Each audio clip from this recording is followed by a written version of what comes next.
All right, so I'm going to start this by opening up our box.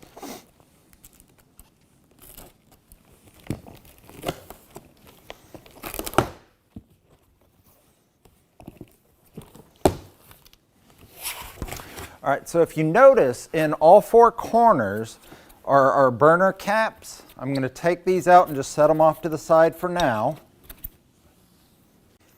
Go ahead and start removing my styrofoam. All right, now that I've got the styrofoam removed, I'm going to pull my unit up, just tilt it forward. I'm after my installation instructions, use and care guide. Looks like we have some hardware in this bag as well. I always like to review the installation instructions prior to the install, just in case there have been any edits or changes to the process. That way we can ensure the unit's being installed per the manufacturer's specifications. All right, so now I'm going to go ahead and I'm going to pull my cooktop out and set it over here inside of its hole just to get it out of my way. And if you look underneath these two styrofoam pieces, these are our grates. We're going to set these off to the side for now. All right, so the unit comes already set for natural, which is what I have here. It does come with orifices if we want to convert it to propane, but that's a whole nother video. It also comes with these two screws. These are thumb screws and two L brackets. Now the way that these brackets work, and I'm going to show you out here because it's going to be hard to show you under the countertop. Right here on the side of the appliance. This bracket is basically going to go in like this, and then the thread, you can use either one of these two holes to lock it into place. Use this screw to tighten to the countertop, to secure it to the countertop, and you do it on both sides to secure this into the countertop. But I'm going to go ahead and set this in there and set that up.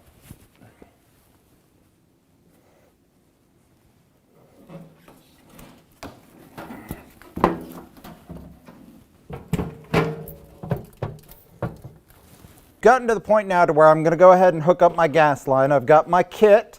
I like this kit just because it comes with my hose, it comes with some sealant, and it comes with some bubble solution, some leak detector. Everything I'm going to need to safely install this unit. Second thing I want to cover is my pressure regulator. Now I do have a cap here. If I was converting it from natural gas to LP, I would actually pull the plug out of here, reverse it, and tighten this back down, but they come from the factory set to natural, which is what I need, so I don't have to do anything, convert anything on this, but I do want to point out the arrow back here on the back of my pressure regulator. That is actually the direction of our gas flow, going towards the appliance, so this should always be pointing towards the appliance whenever I'm done. So I'm going to go ahead and I'm going to put on my pipe sealant, and I'm going to put my pressure regulator on under here. First thing I want to do is I'm going to pull this little red cap off. There's a seal on my regulator. I'm going to remove that.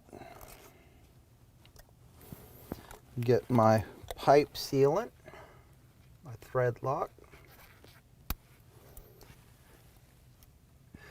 Now, I want you guys to always remember, if it's a flare fitting, you do not need thread lock. The only time you use thread lock is on any of the other threaded fittings. Flared fittings were not designed to be used with sealant.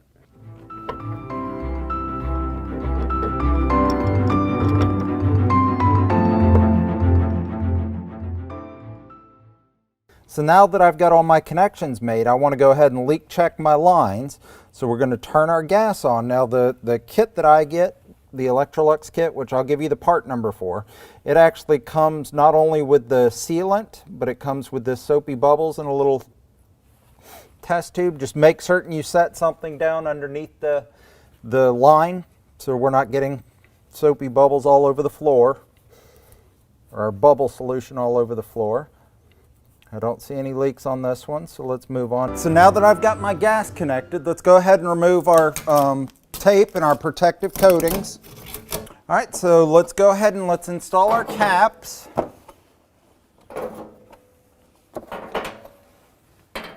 Now, whenever you're installing these caps, make sure you get them seated all the way down so that they're locked in place. If they're sitting up or not sitting straight, either you're going to have problems with the igniter lighting, sparking off the cap, or whenever the gas fuel's coming out, you're going to end up with a flash, and we don't need that. That's just going to scare our consumer, make them think we did something wrong.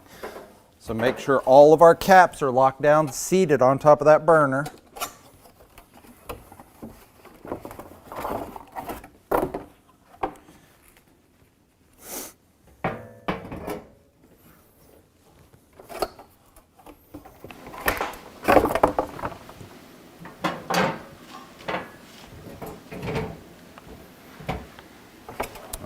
Now that we've got everything on top, let's go ahead and test this thing out. All right.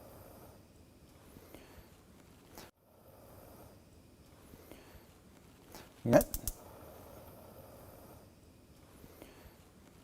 going to go ahead, that's my highest, which it looks good. Very beautiful blue flame. Set it down to my low. And that sucker is just barely putting out. There is still a flame. It did not go out though, so we're good. Bottom.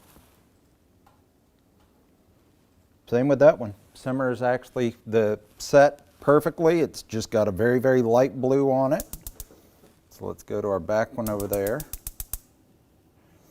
That's our high. Take it down to our low. Yeah, we still got a little bit of a blue flame. They got this one calibrated very well. And our big boy. So that's full-blown big boy flame. You're getting just a few little flecks of orange, which is okay.